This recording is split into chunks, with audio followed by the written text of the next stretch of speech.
Assalamu alaikum hurmatli kuzatuvchilarimiz. Navbatdagi yaranimiz bu katyolumuzdan bitti mina. Bu katyolumuz dağılasa bostonga bo'ldi. Bu katyolumuz polni ichamiz tam 4 icham bo'ldi. Xudo xolasa zakazimni yasab berdik.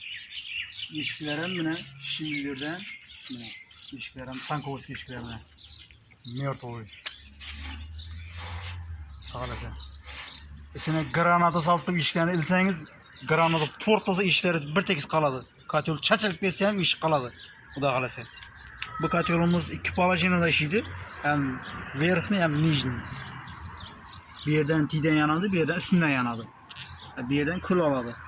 Gazgan masajlan, gazgan zo'r effekt beradi. Bu yerda tentga masajlagan bilan. Bu yerda podachimiz chiqib kelgan mana. Bu yerda manometrimiz. Bu yerda ventilatorimiz ko'mirni alishtirib tag'in. Ventilatorni pasaytirib kuchaytirgan оборудование bu. So'ng xudo xolasa mana bu yerda очистной eshigi mana. Men zakaz bo'yicha qo'yib berdi, o'ng chabina qarab. Mana. Bu yerda turbolizator bor mana. Eshiklar ham mana. Ana xudo xolasa. Mana bu yeri mana turbolizatorni o'chirdi mana. Mana. Shu yer ham qo'shimcha kapida xudo xolasa mana. Hem tozalash işini beceredi, hem kızadı şu kıpkızıl çok bo'lib turadi. Kömür alışkan vaktinde. Alıp alıştıran otun şu yerden kirip gidedi arasından.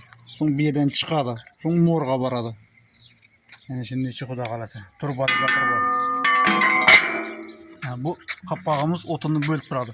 Yanıptan alodu bölüp turadi. İçine kirip pestga tushib, pestdan so'ng yuqoriga chiqib, so'ng morga keladi.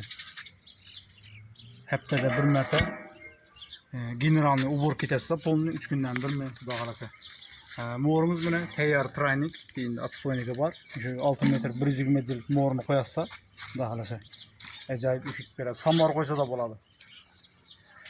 So'ng bu ventilatorimiz bilan bu yerda mana pogrужной, termostat pogружной bor mana. Shu yerda mana belgisi bor mana. 30 gradus mana.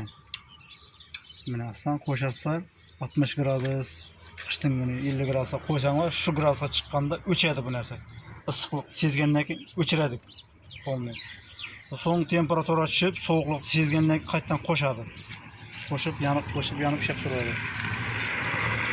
Bu mana xudo xolasa yopiq sistemaga mo'ljallangan bo'ldi mana. Uporlari mana как положено qo'yilgan, чтобы под давлениеga bardosh beradi xudo xolasa. Qo'ldan kelgancha.